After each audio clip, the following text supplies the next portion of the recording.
አንዳንድ ጊዜ የኔን ፈተና አረኑ ኦኬ ላይክ በትንሽ አመት ጥሩ ደረጃ ላይ የደረስኩ ሰው ነኝ። በትንሽ አመት መጥፎ ደረጃ ላይ የሚያደርሱ ሰው ነኝ። በትንሽ አመታት ብዙ ነገር ያስተዋልኩ ሰው ነኝ። በትንሽ አመታት ብዙ ነገር የተገናዘብኩ ሰው ነኝ። በትንሽ አመታት ሰውን የመዘንኩበት ሰው ነኝ። ገባችኋ? በተለይ ይሄ እቺ 6-5 አመቴ በጣም ህይወቴ ላይ በቃ ፍቄ ማላወጣው መጥፎ ምን ጥሩ ነገር አለ ተቀርጾ ለዘላለም ይቀጥላል። ከጸጸት ያውጣችሁ ፈጣሪ። ላይክ ባላልኩትኝ እንዳትሉ ያውጣችሁ። ሰው ሁሉ ወዶ አይደለም ለሚወደውና የማይወደው ነገር ላይ የሚገባው። አንዳንድ ጊዜ ፈልገህም ሳትፈልግም የምትገባበት ነገሮች አሉ። ልጅነት የሚያጠቃ ነገሮች አሉ። እንደ በሽታው ታውን ቻይ ለአንድ ቀን ደስታ ብለው የዘላለም ህይወታቸውን ያጨልማሉ አይደል? እናንተም ለአንድ ቀን ላለመቋቋም ብላችሁ የህይወታችሁን ጸጸት እንዳትይዙ። አይ ነው የምንላችሁ። ብትጠሉኝም እግዚአብሔርን እንደዚህ አይነት ሰው ነኝ ይላሉ። አልፈልግም ግን እኔ በራሴ በማውቀው ማለት ነው እግዚአብሔር መጥፎ ሰው አይደለም። እናቴ ትሙት እኔ ኪሴ ላይ 100 ብር ብቻ ኖራ 5 ብር ጨምሬ 105 ብር አርጌ ትኬት ገዝቼ ሰው ምልክ ሰው ነኝ። እግዚአብሔር ለራሴ የማላስብ ሰው ነኝ። ይሄ ነገር ነው ደግሞ የሚጎዳኝ። ሰው ይበድለኛል አልልም። ጓደኛዬ ዛሬ ጓደኛዬ ነው፣ የሚቀጥለው አመትን ጓደኛዬ ሆኖ ይቀጥላል ባይ ነኝ። ፈጣሪ አለ ባይ ነኝ። ሁሉ ጊዜ በቃ የመጣ ቢመጣ እሱ እቋቋመዋለሁ ባይ ነኝ። ምንም አይመስለኝም የተፈጠረ ነገር ቢፈጠር በቃ እና ጊዜ እየቀጠለ ሲሄድ ግን እየተደጋገመ ሲሄድ በጣም ከባድ ነው። አልማርም ደግሞ ከስህተቴ ችግሩ እሱ ነው። በቃ አልማርም። እግዚአብሔርን ትላንትና ፎክሮ መጥቶ እግሬን ወይም እጄን ወግቶኝ የሄደ ሰውዬ ነገ ይቅርታ ብሎ ቢመጣ እግዚአብሔርን ኧረ ችግር የለውም ምናምን ብዬ የማልፍ ሰው ነኝ። እኔ በህይወቴ ከማውቀው ሌላ ሰው መጥፎ ነገር አስቤ አላውቅም። በጭራሽ እያወቅኩኝ ማለት ነው። ግን አይ ቲንክ ስንወለድ መሰል ፈጣሪ መስፍን ላይክ በዚህ መንገድ ታልፍታላችሁ እናንተ በፈጣሪ ጽፏል መሰለኝ ገና ስንወለድ እዚህ ምድር ላይ ሳንረግጣት ማለት ነው። እና ከፈጣሪ ፍቃድ ደግሞ ማንም ያመልጥ ሰው የለም። በቃ ገና ስትወለድ እጅ ቆራጣውን ትወለዳለህ ካለ ትወለዳለህ። ገና ስትወለድ በዚህ መንገድ ታልፋለህ፣ ይሄን ሁሉ ይገጥምሃል ካለ ታልፋለህ። በቃ ሁሉም በሱ ጽሑፍ ነው። አላውቅም እኮ ዛሬ አለው እያወራኋችሁ ነው አይደል? እየመከርኳችሁ ነው። ሌሎቻችሁ በሌላ ነገር ይመስላችኋል። ሌሎቻችሁ እንደ ጥሩ ነገር አስባችሁ ትሆናል። ሌሎቻችሁ የምትጠሉኝ ደግሞ ቢሰቀጣችሁ ይሆናል። ይሄን ነገር ሳወራ የምትወዱኝ ደግሞ ደስ ይላችሁ ሲሰሙት ይሆናል። ገባችሁ አይደል? ግን ዛሬ አለው ነገ ግን አላውቅም። ነገ ልሞት እችላለሁ። ነገ ሀብታም ልሆን እችላለሁ። ነገ ሆምለስ ልሆን እችላለሁ። ገባችሁ አይደል?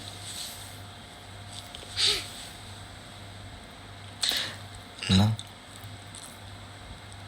ፈጣሪ በሚያደርገው ነገር ያሳሳል። ድንግል ማርያም የድንግል ማርያም ልጅ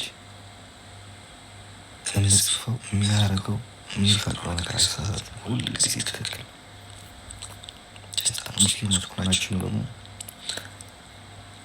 በእምነታችሁ እንደዛ ማለት ነው። ገባችሁ አይደል?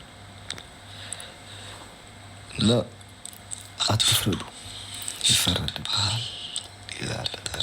ብትፈርዱም አያገባኝም። እንደ ምክር ነው የምከርኳችሁ። 10 ጊዜ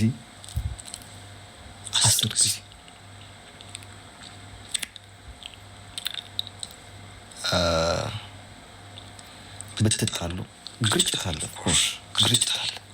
ከፋሚሊ ጋር ትጣላለህ። እኔም ሁሉም ቤት ላይ አለ። በየቤታችን ጓዳችን ስለሸፈነ ነው ሶሻል ሚዲያ ላይ ስለማናወጣ ነው እንጂ በየሁላችን ቤት ያለም እዚህ 5100 ሰው ህዝብ አላችሁ።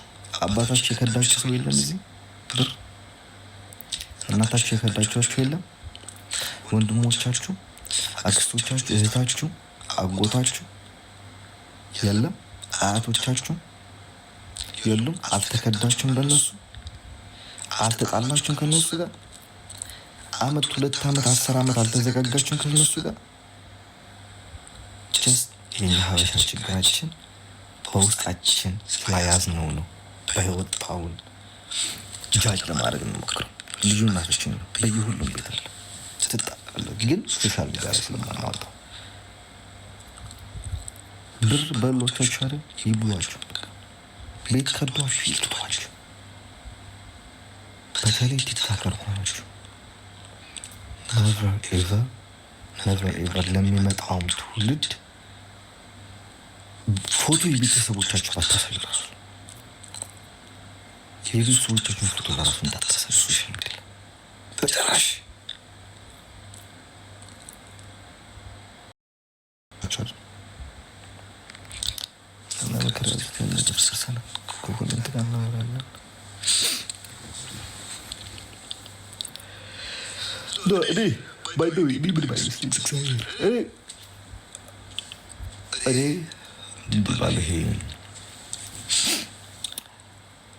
ህይወት ላይ እንደ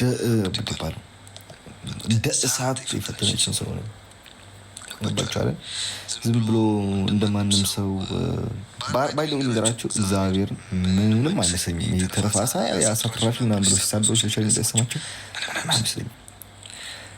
ምክንያቱም አላማ አለ። በዛም ቢሆን መጥቼ አላማ ያን እያሳካው መንገድ ላይ ቢሆንም ግን እየቀረብኩኝ ታስት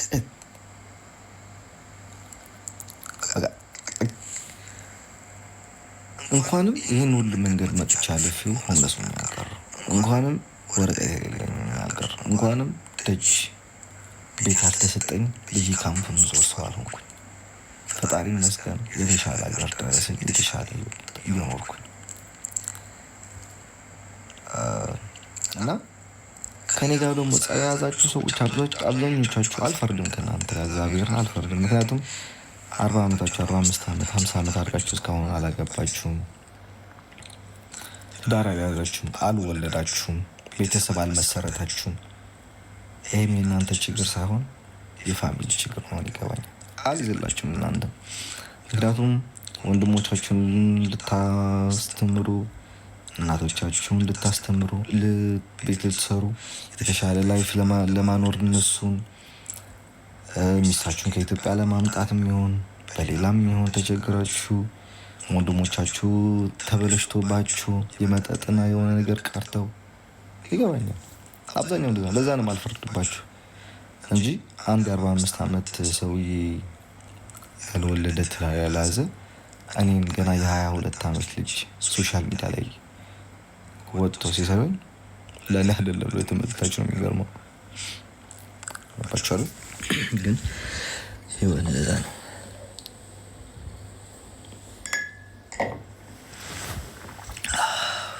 ላላላ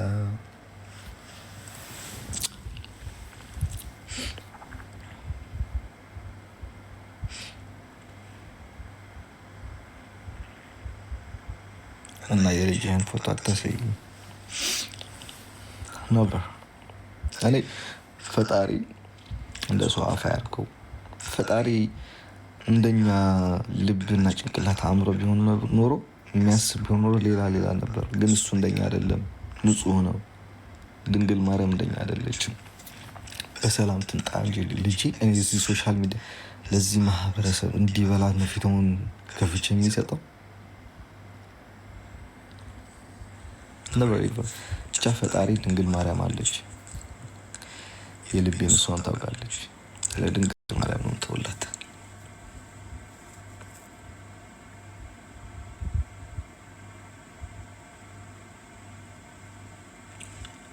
ባቸው